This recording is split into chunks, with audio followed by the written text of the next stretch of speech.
Morning, CSL. It's good to spend time here again with you. It's on Sunday morning. You know, a while back, I don't know, 4 or 5 years ago, we got together and we said, why are we opening our doors? Why are we doing any of this? What is Sunday morning about? What is the community about? What do we stand for? What do we live for? What are we willing to fight for? And we came up with 7 things that we're really standing for and about in this community and in the world. They are our core values. And they are love and healing and oneness and abundance and spiritual growth and service and diversity. And we like to highlight one of our core values to keep it at the forefront of your mind and perhaps your experience this week. And our core value that we're highlighting is spiritual growth. When I was a kid, my parents would take my brother and I about this time of year to go back to school clothing shopping. And it's because we grew out of our clothes. There were only 2 stores in Wichita, Kansas. There was the J.C. Penney's and the Sears store. I was very upset there wasn't a Neiman's. But we had to go to one of those stores and find clothes. And I remember going in those stores and buying slim jeans. There were 2 kinds of jeans. You had slim or husky. My brother wore husky and I wore slim. And so it said on the back of your jeans, you know, what size you wore. And it was interesting as you grew physically and your body changed, how you had to know that that was happening by buying new clothes. It's interesting when you grow into an adult, you don't know and necessarily are aware of all the places that you are growing, but you know there's a spirit that occupies this body. It's not just the body that grows and changes, it's the spiritual growth inside. And so the questions to ask yourself are this, to see where and how you're growing. Where am I not loving enough? Where and with whom am I angry? Where am I struggling in my life to forgive? And what do I see when I look at myself in the mirror? Am I happy with what I see there?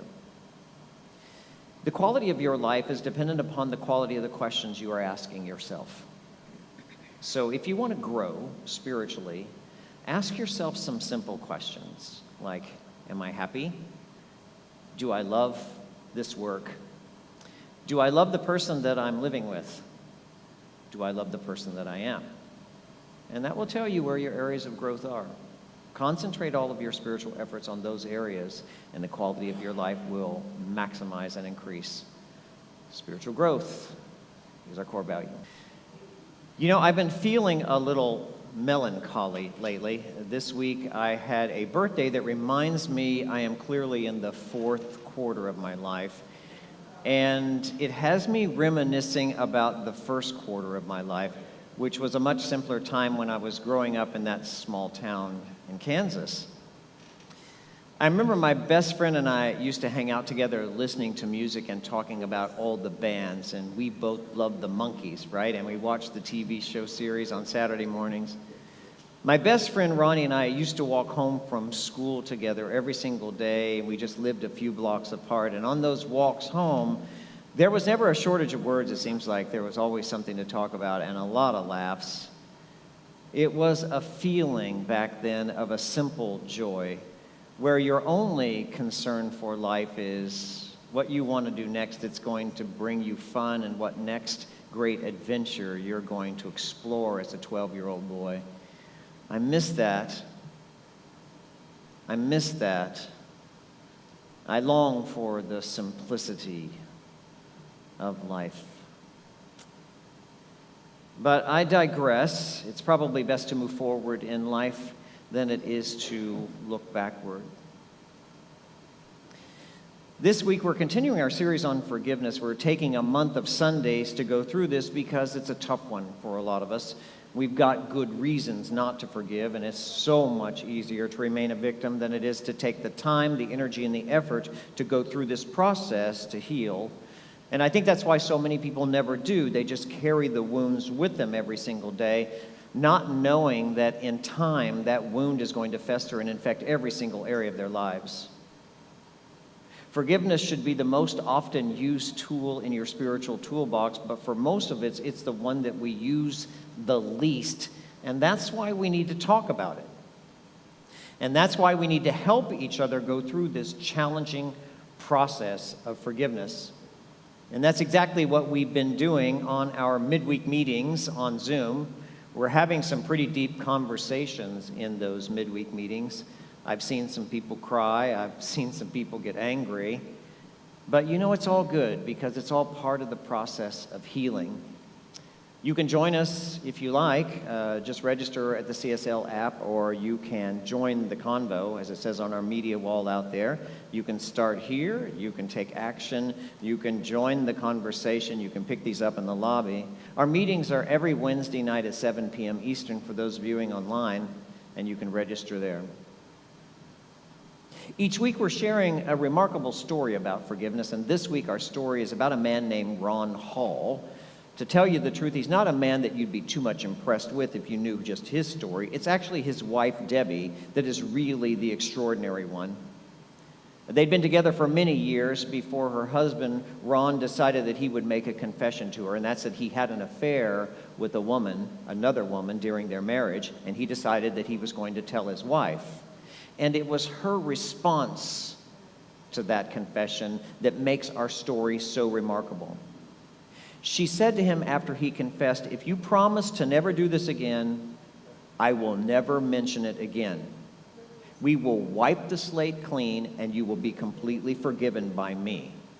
And when I read that, I'm like, what? She didn't hold a grudge? She didn't call the divorce attorney? I know a good divorce attorney. She didn't call the divorce attorney. She didn't hold it against him for the rest of his life, reminding him, "You betrayed me, you did this." She said, "I don't want you to live under the weight of this guilt."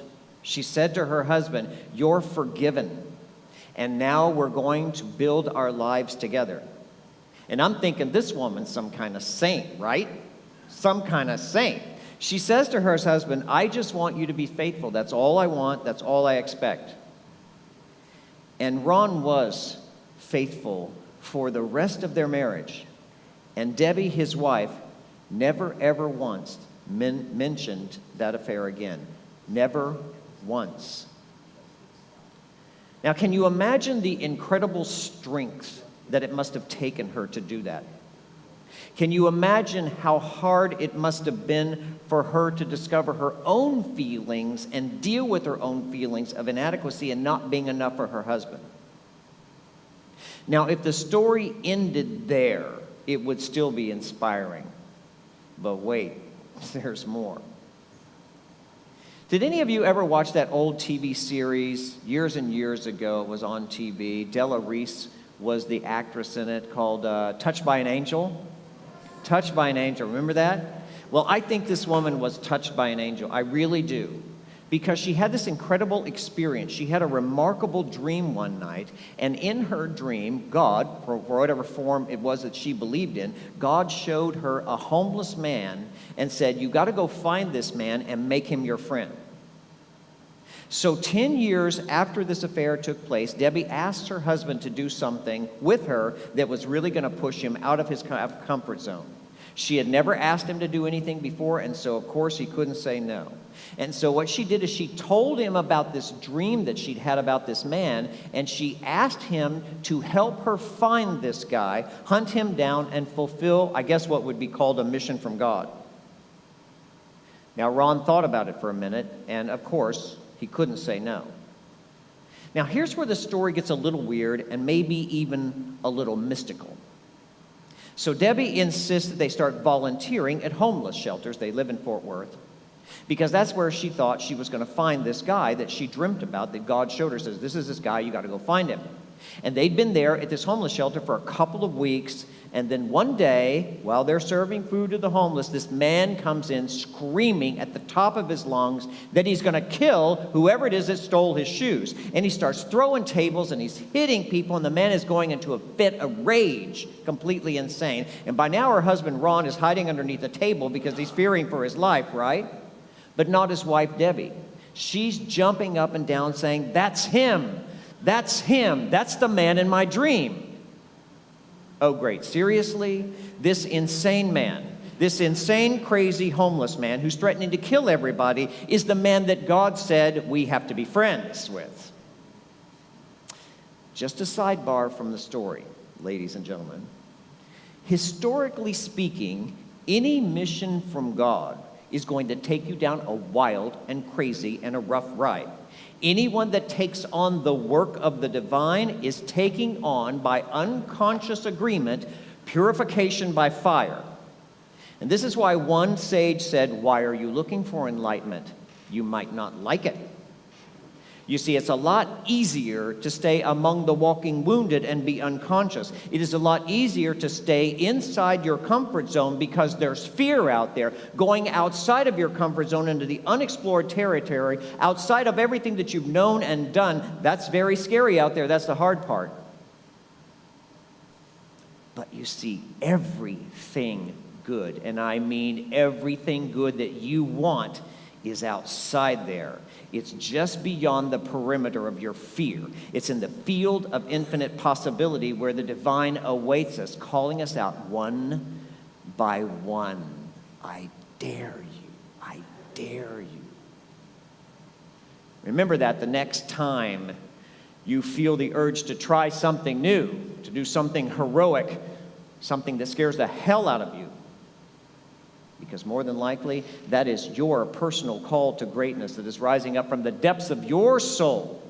It's the divine whispering in your ear, calling you out into the field of infinite possibility.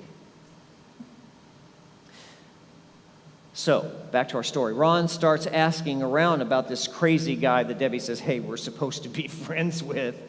And come to find out, talking to other homeless people in the shelter, he's known as Suicide. Suicide. That's what they call him. You know why they call him Suicide? Because if you get near him, you're going to commit suicide, right? All right. Ron couldn't back out of his word on his wife. He knew how important it was to her.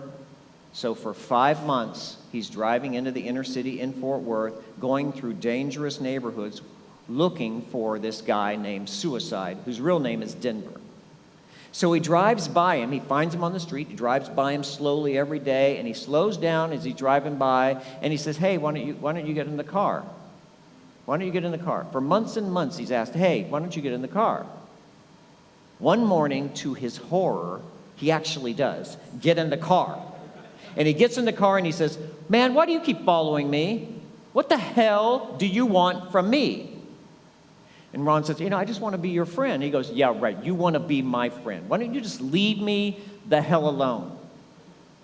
And Ron said, "I actually would, but my wife says we have to be friends." And they did indeed become friends.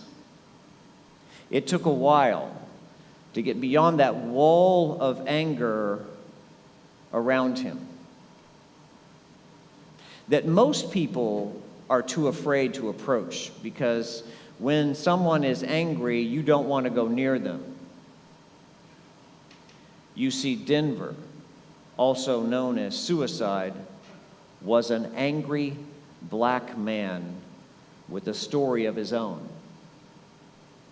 His hesitation to befriend these two white people, these Caucasians, Ron and Debbie, came from his own childhood trauma. I don't know if you remember this or not, but a couple of weeks ago in my lesson I said, anyone who is walking around out there angry, that is full of anger and rage, is actually hurting inside. They have trauma that they've never dealt with. They have unprocessed pain, too many unsaid words, too many uncried tears. Well, that's what was going on with Denver. And that's what he was carrying around in his heart and in his soul, and that's why he was so angry and so furious. He grew up in the Deep South on a plantation, believe it or not.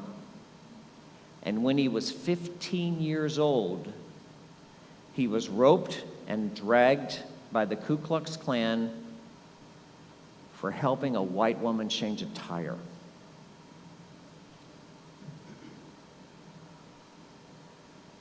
To spare his life, the clan made him promise to never, ever, ever approach or speak to a white woman ever again. Decades and decades and decades passed, and it wasn't until he met Debbie that he disobeyed their orders.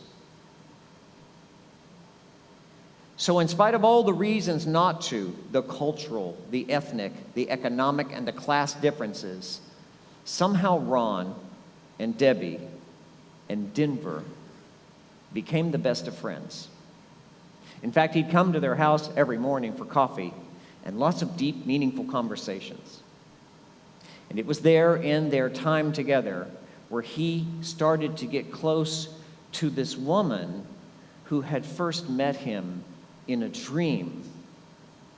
The woman who I say was on a mission from God. As time passed and the relationship grew and they became closer and closer, later Denver would predict Debbie's diagnosis with cancer. And for the 19 months that she battled that disease, Denver would come by every single day offering words of encouragement and faith. A few weeks before she passed away, he had his own dream about Debbie. And he went to her husband and he told her about the dream. And he said, "You tell Miss Debbie to lay down her torch and you pick it up and you carry it for the rest of your life." On the day that Debbie passed away, guess who shows up at the door? Denver. He shows up on the doorstep to tell her, "Today is the day you're going to meet your Maker." Somehow, he knew. After Debbie passed away, Denver moved in with Ron into the big house. And the two of them lived together for 11 years until Denver passed away and joined his friend Debbie in the afterlife. Ron went on, carried on, and he founded an organization called the Same Kind Foundation that provides resources to the homeless. And get this, a book and a movie deal followed telling the stories of their lives. So an awful lot of good came out of this mysterious relationship. And this is how one act of forgiveness can change so many people's lives. One act, one choice that Debbie made to forgive her husband's transgressions opened up a world of good. And so I ask you today, is today your day? Is today the day you take your act? Are you ready to begin the process of healing through forgiveness? Because what I know is that living in the kind of world that we do, I'm willing to bet something has happened to you, someone has hurt you and made you angry that you have not forgiven. There's still somebody you are angry with or hurt by. You're still holding hurt in your heart and pain in your soul. And my advice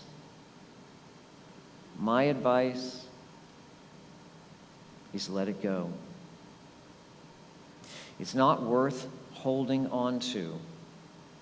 And they're not worth you ruining the rest of your life over the pain they caused. Let it go. You see, the process starts by you making the choice to forgive, even if you don't know how, even if you're still really angry, even if you know you're right and they were wrong. Because the anger and the hurt that you hold on to hurts you, not them. It poisons your life and your relationships. That's why forgiving them is always a gift that you give to yourself. It has nothing to do with the person who hurt you.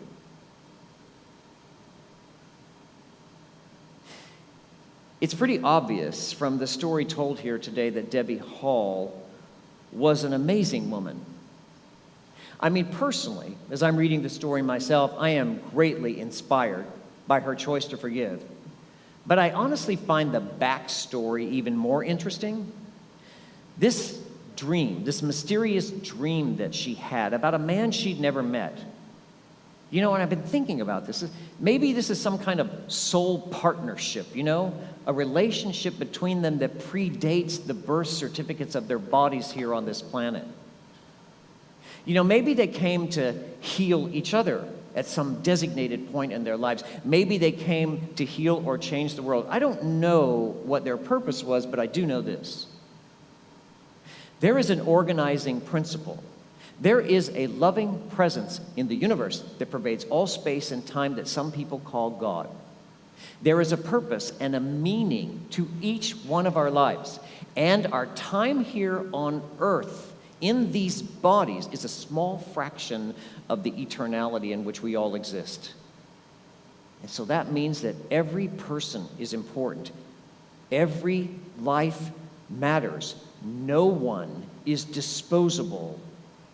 And certainly not the homeless people we see in the streets. I don't have a lot of wisdom to share with you today, but I want to leave you with the words of wisdom that Denver spoke at Debbie's funeral. He said this: "We just all regular folks walking down the road that God done put in front of us. Whether we's rich or whether we's poor or something in between, this earth ain't no final resting place. So in a way, we all are homeless, just working our way home."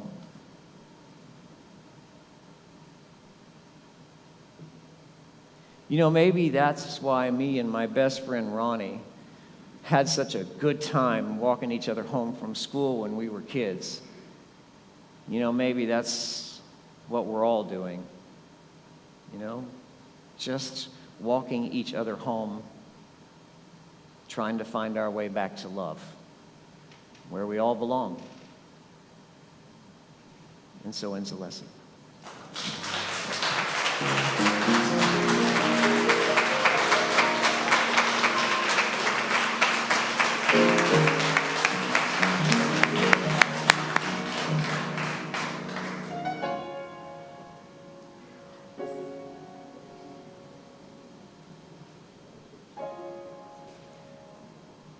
You know, the world is a very noisy and chaotic place. There's lots of confusion, a little bit of anger, a lot of nonsense. And in the midst of all these unconscious people trying to find the light, we get hurt. We're not supposed to carry these wounds with us every day. We're supposed to heal them and overcome them. We're not supposed to keep the anger that is alive in our minds and our hearts. We can't live under the burden of this. It has to be released. Let's take some time this morning to go in meditation, to do just that.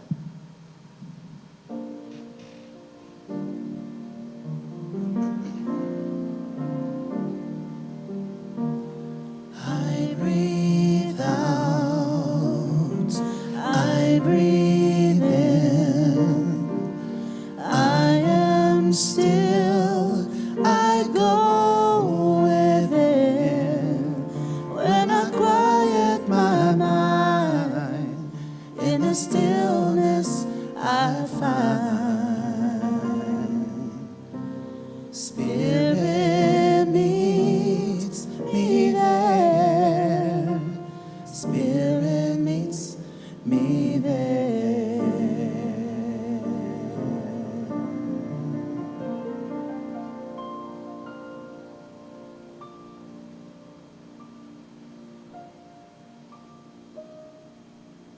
Today is a day of freedom for me. I'm going to free my spirit. I'm not going to carry around hurt or pain in my heart anymore. I don't want to be among the walking wounded. I'm not going to create another problem for this world. I'm not going to be an angry man or an angry woman. Today's my day of freedom. I'm going to set my spirit free. I'm going to let go of this. I'm going to drop it. I'm going to stop telling the story of the pain I've endured, the hardship, and the trouble I've seen. I'm going to stop telling that story. I'm going to stop identifying with that story. I'm going to get up out of this victim's chair. As comfortable as it has been, it no longer serves me. I'm going to take my power back and do something with it. I'm going to do something good. I want to make something good. I'm going to be something good.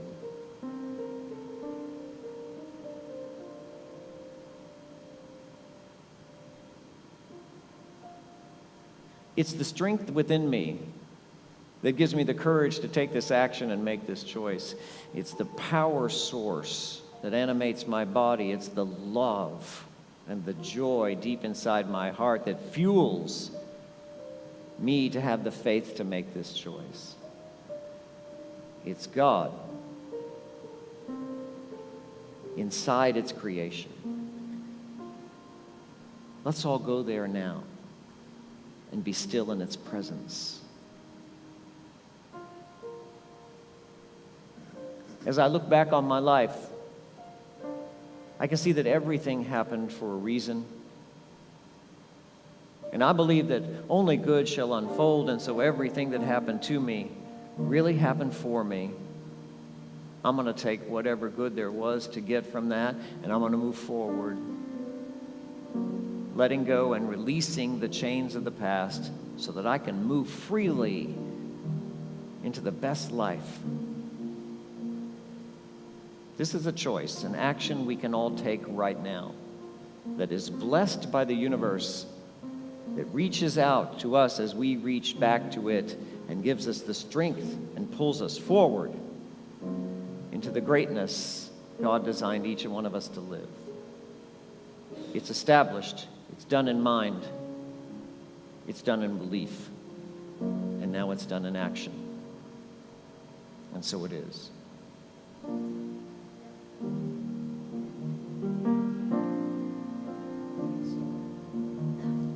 I breathe out, I breathe in, I am still, I go within. When I quiet my mind, in the stillness I find. Spirit meets me there. Spirit meets me there.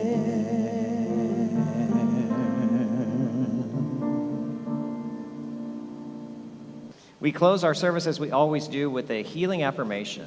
It is a statement of truth that I'm going to ask you to say aloud with me. Will you say it with me? It says this: my journey of forgiveness is a path that returns me home to love. Let's know this together. There is a light that illuminates the universe. It is the light of love, the purpose and reason for all of existence, and for your creation, and for you even knowing your name and address is because love wants to express itself. It is the only motivation in the universe for creation. Love, love, love is the reason. It is also the healing. Whatever has obstructed love in our lives, whatever hurt, whatever pain, whatever anger, whatever situation, whatever person has harmed or hurt us, we are willing now to release and let go of. We're done, we're finished. We're closing that chapter on our lives. We are freeing our souls, stepping into a new path on a new journey, a journey back home to love where we belong. We're going to wake up each day in love. We're going to wake up each day joyful and free again. Thank God. Thank God. And so it is. I'll see you back here next week, 10:30 Eastern. Have a wonderful week. Thank you for watching, and thanks for supporting CSL. If you'd like to know more about us, check us out on our website or social media.